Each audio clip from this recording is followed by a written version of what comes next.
Ustadz, apa boleh satu masjid melaksanakan sholat 2 kali, yaitu hari Sabtu dan hari Ahad? Ya memang mungkin ya. Apa boleh satu masjid ini menyelenggarakan sholat Id 2 kali, karena memang di sekitar di kaum itu ada Id versi Sabtu dan Id versi Ahad. Apa boleh? Memang tidak ada larangan, dan ini bukan ibadah madhah. Kalau soal tempat ini ya katakan kalau dianggap ibadah, memang ibadah, tapi lebih kepada fasilitas. Maka jika urgen, jika dibutuhkan, boleh. Tapi dugaan kuat saya tidak perlu. Karena apa? Yang Sabtu pasti tidak mau di masjid. Sholat yang Sabtu, kalau di Indonesia ya, sholat yang Sabtu pastilah di lapangan atau tanah lapang. Memang dalilnya seperti itu. Jadi mereka bukan ngarang. Sholat Idnya Nabi Sallallahu Alaihi Wasallam seluruhnya itu di lapangan, kecuali sekali di masjid karena hujan. Tapi lalu ini menjadi perdebatan. Jumhur ulama, mayoritas ulama mengatakan sholat itu harus di tanah lapang, di musola namanya. Musola, bukan musola Indonesia. Musola bahasa Arab itu tanah lapang, bukan lapangan bola juga ya. Lapang yang digunakan untuk sholat Id itu namanya musola.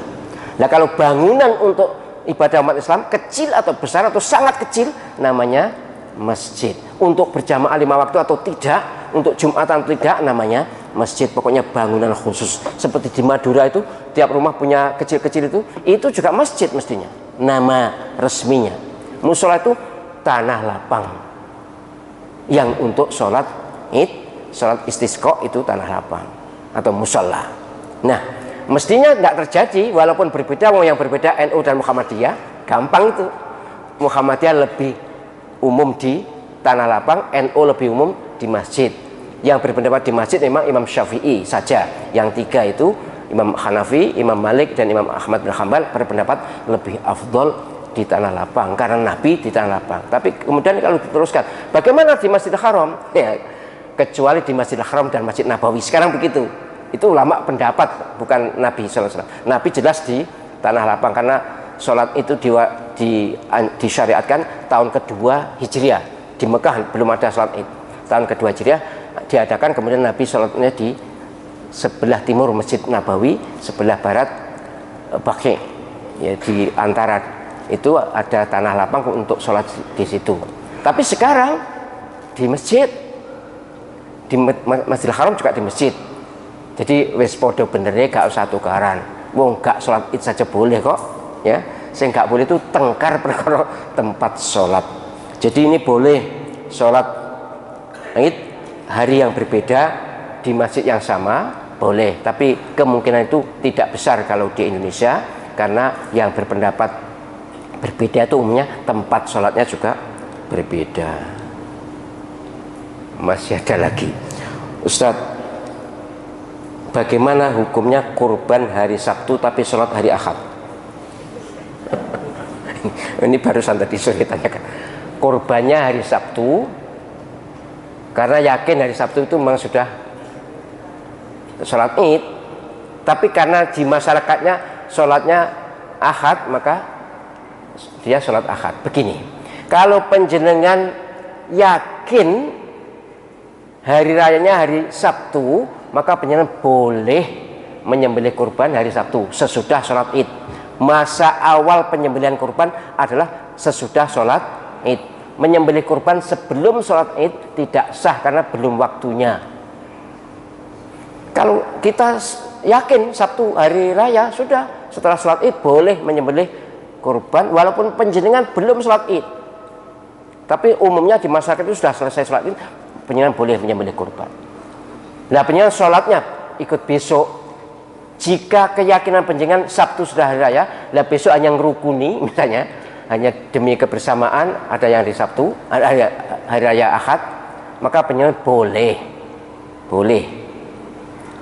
Wong orang yang berkeyakinan hari rayanya hari Sabtu, sholatnya hari kedua atau hari ketiga, itu boleh kok.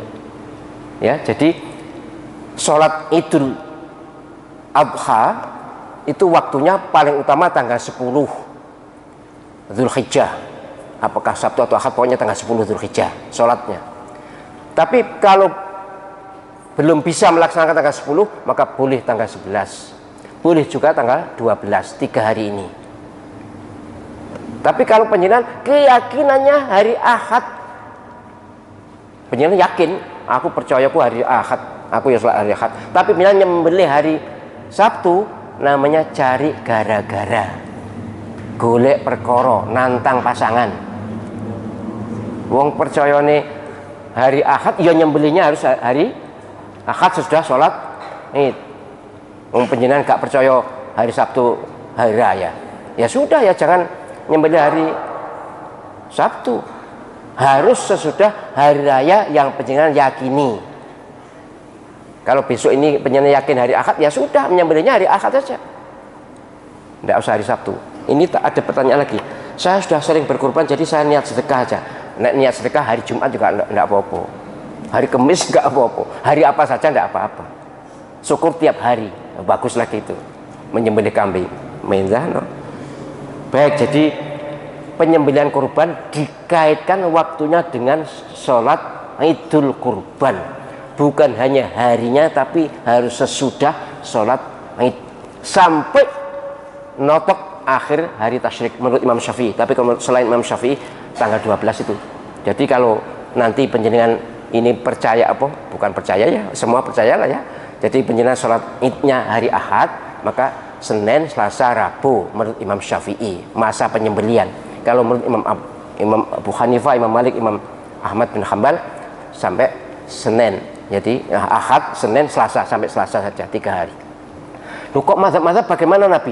Ini soal ijtihad, ceritanya panjang, ngaji yosek ya.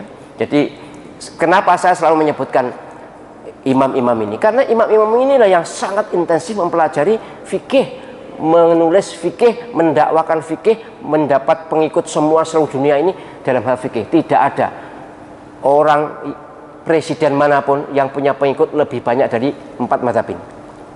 Yang paling banyak memang Imam Syafi'i, karena di Indonesia ini mazhab Syafi'i, kemudian Imam Malik, kemudian Imam Hanafi, lalu Imam Hambali yang paling sedikit. Tapi ini semuanya Quran hadis, hanya pemahaman yang berbeda. Sudah pernah saya sampaikan, ayat yang sama, bunyinya sama, cara bacanya sama, tulisannya sama, produk hukumnya 3, bahkan bisa lebih gitu. Jadi kalau muskil tentang itu ya ngaji dulu supaya tidak problematis.